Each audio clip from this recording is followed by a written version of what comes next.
കോഴിക്കോട് കള്ളിപ്പാറയിൽ നായാട്ടിന് പോയ 2 യുവാക്കളെ നിറത്തോക്കുകളുമായി ഫോറസ്റ്റ് സംഘം പിടികൂടി. ഇന്നലെ പുലർച്ചെയാണ് കൂടരഞ്ഞി സ്വദേശികളായ റെനോൻ, ടിബിൻ എന്നിവരെ പിടികൂടിയത്. കോഴിക്കോട് നിന്ന് ഷഹദ് റഹ്മാനാണ് വിശദാംശങ്ങളുമായി ചേരുന്നത്. ഷഹദ്, വിവരങ്ങൾ എന്തൊക്കെയാണ്?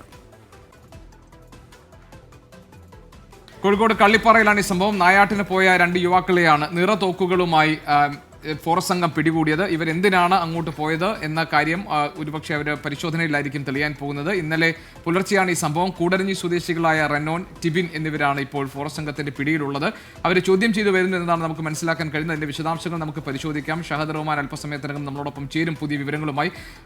എന്താണ് ഇവരുടെ ഉദ്ദേശം എന്നതായിരിക്കും ഫോറസ്റ്റ് സംഘം പരിശോധിക്കുന്നുണ്ടാവുക. കൃഷ്ണ, അതെ, നിറതോക്കുകളുമായാണ് ഇവരെ പിടികൂടിയതെന്നാണ് കരുതുന്നത്. ഷഹദ് ഉണ്ട് കോഴിക്കോട് നിന്ന്. ഷഹദെ, വിവരങ്ങൾ എന്തൊക്കെയാണ്? ക്രിസ്റ്റീന, GK, അതായത് ഞായറാഴ്ച പുലർച്ചെ 3 മണിയോടെയാണ് ഈ സംഭവം നടക്കുന്നത്. നായാട്ടിന് വന്ന 2 യുവാക്കളാണ് എന്നുള്ളതാണ് ഫോറസ്റ്റ് ഉദ്യോഗസ്ഥർ മനസ്സിലാക്കുന്നത്.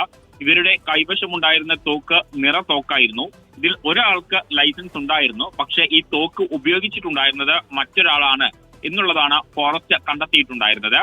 കൂടരഞ്ഞി സ്വദേശികളായ റെനോൺ 39 വയസ്സാണ്, അതുപോലെ തന്നെ ടിബിൻ 39 വയസ്സ്. ഇങ്ങനെ 2 പേരെയാണ് പിടികൂടിയിട്ടുണ്ടായിരുന്നത്. മലപ്പുറം അരീക്കാട് കൊടുമ്പുഴ വനംവകുപ്പ് ഉദ്യോഗസ്ഥരാണ് ഇരുവരെയും പിടികൂടിയിട്ടുള്ളത്. സ്വാഭാവികമായിട്ടും ഇവർ കാട്ടിനകത്ത് അല്ലെങ്കിൽ വനത്തിനകത്ത് ഇത്തരത്തിൽ ഈ നിറത്തോക്കുമായി വന്നിട്ടുണ്ടാവുക നായാട്ടിന് വേണ്ടി തന്നെയാണ് എന്നുള്ള ഒരു അനുമാനത്തിലാണ് പോലീസ് ഉണ്ടായിരുന്നത്. ഇവരോട് ചോദ്യം ചോദിച്ചപ്പോഴും അത്തരത്തിലുള്ള കാര്യങ്ങളാണ് ഇവർ പറഞ്ഞിട്ടുള്ളത് എന്നാണ് മനസ്സിലാക്കുന്നത്. ഇതിന്റെ അടിസ്ഥാനത്തിലാണ് ഇരുവരെയും ഫോറസ്റ്റ് അറസ്റ്റ് ചെയ്തിട്ടുള്ളത്. നിലവിൽ ഇരുവരെയും റിമാൻഡ് ചെയ്തിട്ടുണ്ട്. ശരി, കോഴിക്കോട് നിന്ന് പിടികൂടിയ 2 പേരെ അറസ്റ്റ് ചെയ്തിട്ടുണ്ട്. നായാട്ട് സംഘമാണെന്നാണ് ഫോറസ്റ്റ് ഡിപ്പാർട്ട്മെന്റ് പറയുന്നത്.